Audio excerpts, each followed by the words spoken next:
Hello everyone, TARDIS Guy 123 here, and today I'm going to be reviewing The Enemy of the World. Now this was of course recovered back in 2013 after having been missing for 45 years. Now we had episode 3 for quite a while, and that was on Lost in Time, and the story wasn't really much of a classic, wasn't really that well remembered. It sort of like was there because the Doctor, Patrick Troughton, was playing two roles, the Doctor and the villain Salamander. It was sort of like remembered for that, but because we didn't have the visuals, it was sort of like a forgotten one. But then when it was recovered, it sort of like became a gem and actually benefited from being found, which is unusual actually, because there are quite a few stories that have sort of like gone down in the fandom's eyes in a lot of ways once they've been found, because they sort of like lose their mystique, I guess. But this one was sort of like a forgotten one which benefited a lot from being found, and it went up in a lot of people's eyes, including my own, because I did actually watch a reconstruction of this before it was discovered, so that was quite exciting to find out it had been discovered, and of course along with the Web of Fear, which was almost completely discovered. It's odd how the Web of Fear, despite not having been complete, was the one that was advertised a lot more than The Enemy of the World, despite The Enemy of the World now being complete. But I guess that just shows the mythos around the Web of Fear, and it does deserve that, but that's a story for another day. But instead now you will look at The Enemy of the World. So let's take a look here. You've of course got the Doctor in the two, I keep doing that, Patrick Troughton, sorry, in the two roles there of the Doctor and Salamander. It's sort of like the hairstyle differently between the two. Sort of like a bit of an artwork thing going on there. It looks a bit more painted than real pictures, but that's quite a nice style to go with. And then you've also got a volcano erupting there, with sort of like the globe in the background, the world's there, and sort of like the waves coming out of it. It's a very nice cover. And also if you use the alternative cover, the one that it originally comes from, actually, if it's the alternative cover, it does actually have a bit of a different look going on, which you can probably see online, and actually we'll see on the booklet in just a second. But yeah, anyway, you've got the banner along here, of course, and then on the side you have that stuff going on right there, The Enemy of the World, and BBC to Entertain. On the back here you have of course the part that most people were more accurately, it's sort of like died down now a lot, but a part that most people were complaining about, and that is special features.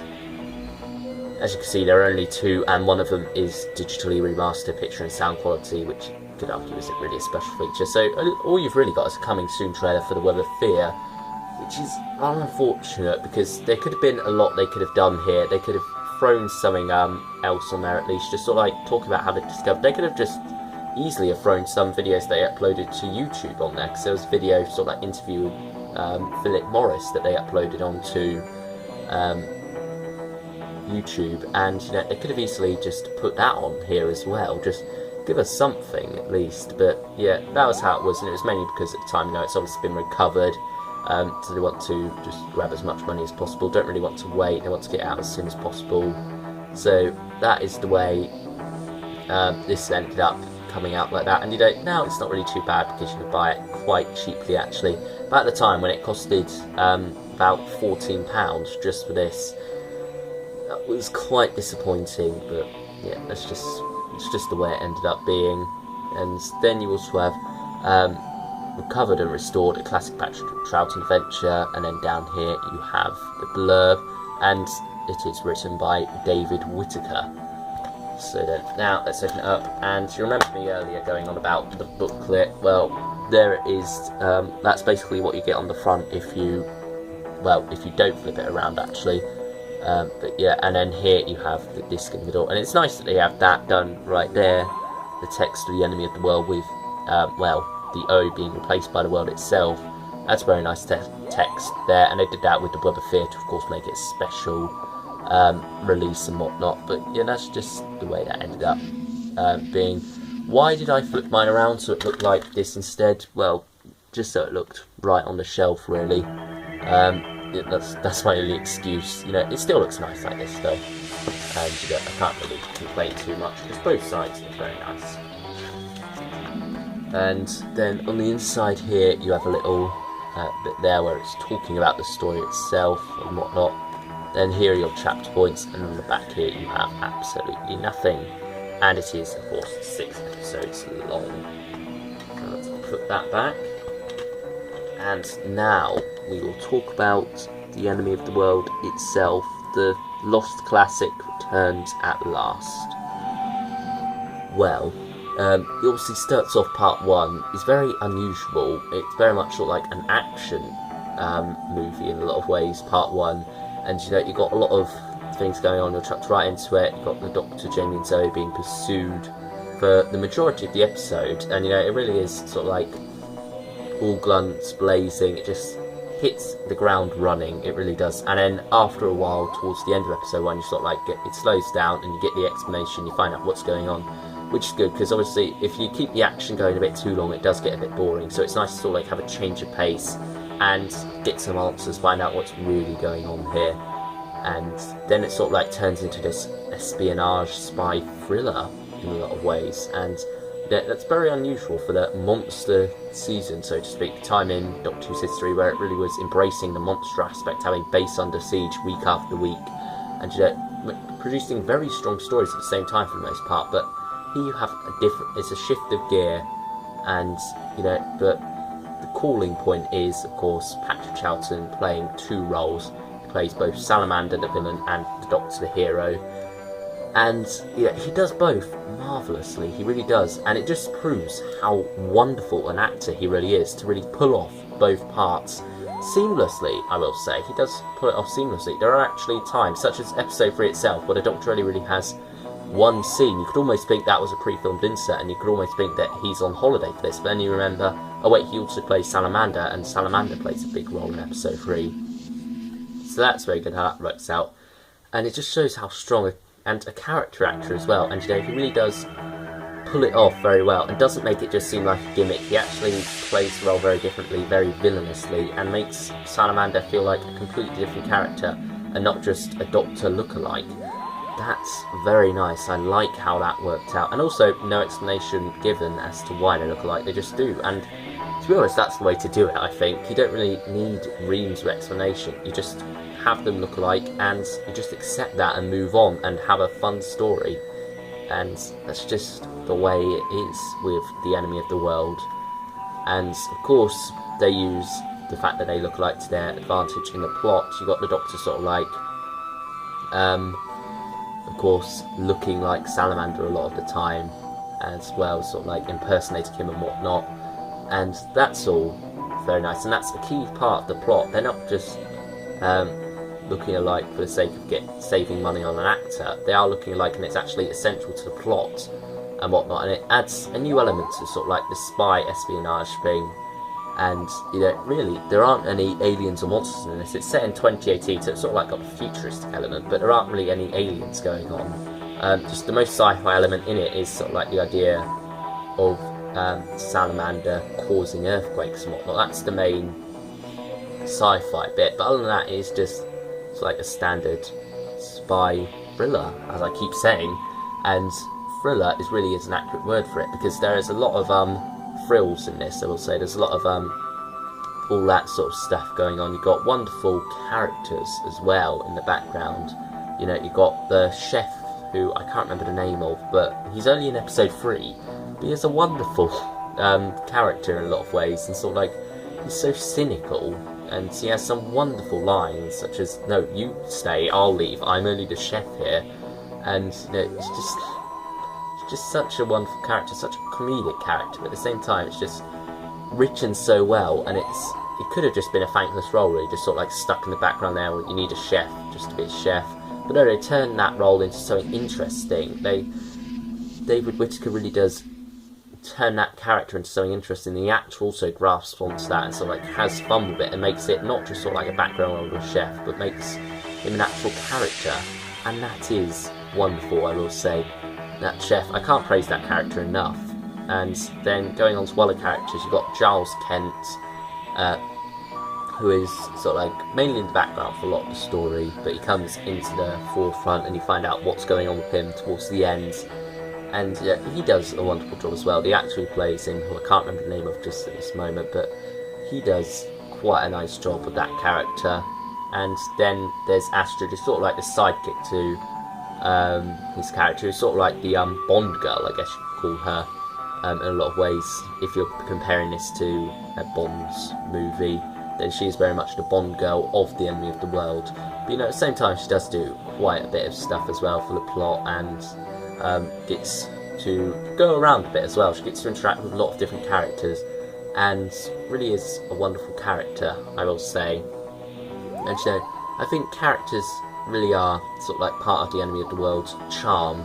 You have these background characters you really do get a feel for. They're not just sort of like standard guards or whatever, or just standard background characters. You actually get a feel for their character as well, just with these little lines which say so much, such as the bit where Janos, I think his name is, sort of like one of the guards, is trying to ask Ferrier out on a date. It's quite interesting how just that little bit, just those little couple of lines really do show a lot about the character, and that's all very fun.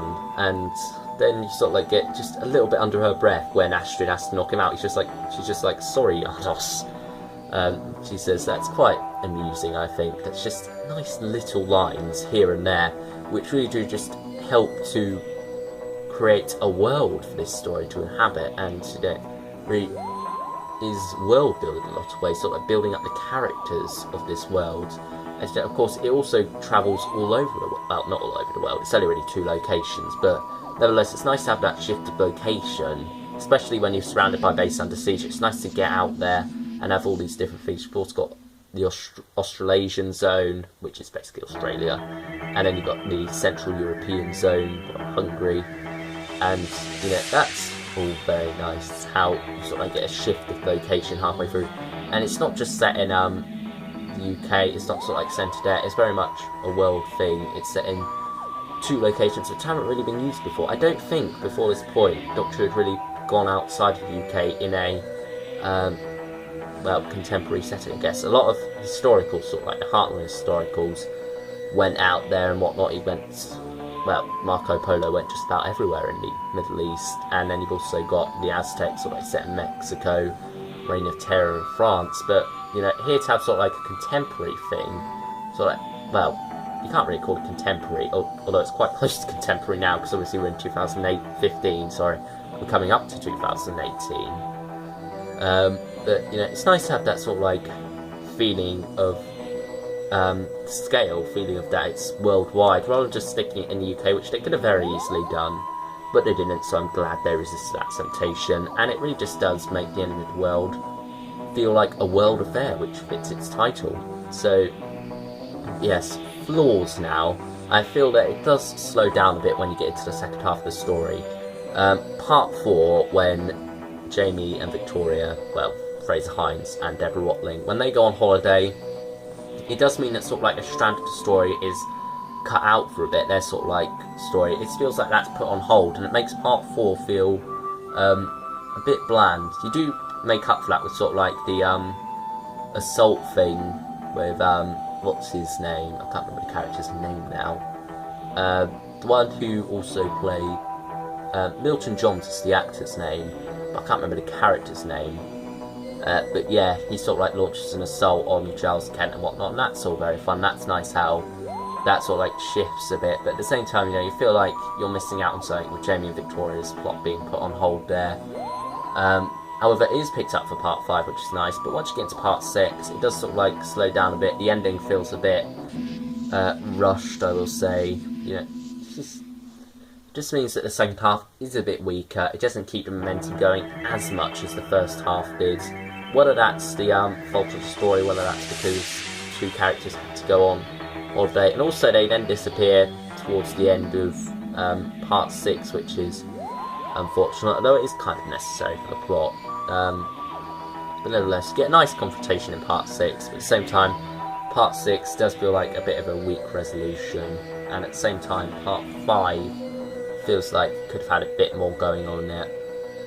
But yeah, overall, The Enemy of the World is a great deal of fun, especially in the first half, and it just gets off.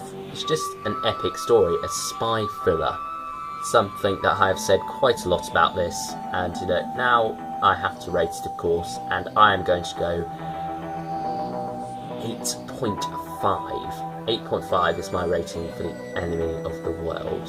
I was sort of like dancing around, maybe going 8, maybe going 9. You know what, 8.5 is going to be what I rate it, and I thank you all for watching this video, everyone, and I will see you all next time. Coming up will be the Web of Fear review eventually. There's going to be a couple of things in between there, however, such as Death to the Daleks, I believe I have planned, Mask of Mandragora as well, and then of course Big Finish review, standard stuff. However, they will be slowed down a bit because I am off to uni soon.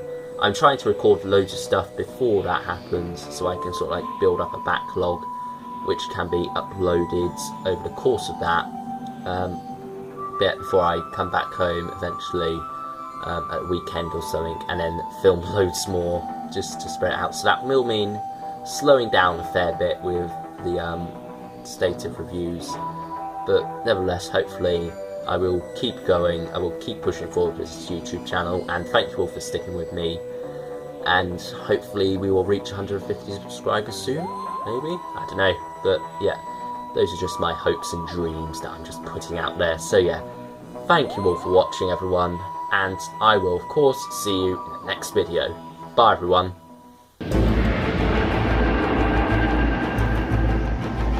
I like the look of this. Let's go. Who are these men? Why are they so determined to kill us? You resemble very closely a man who's determined to be dictator of the world. Salamander. Step by step, he's taking control of this planet. You've lied to us, haven't You kept us down there like animals! you? What you really want me to do is to kill him, isn't it? What else do you do when someone is evil? Oh, be careful, Doctor! He'll kill you! What's he done? Welcome to the TARDIS. And now I'm going to kill you. He's trying to destroy the world!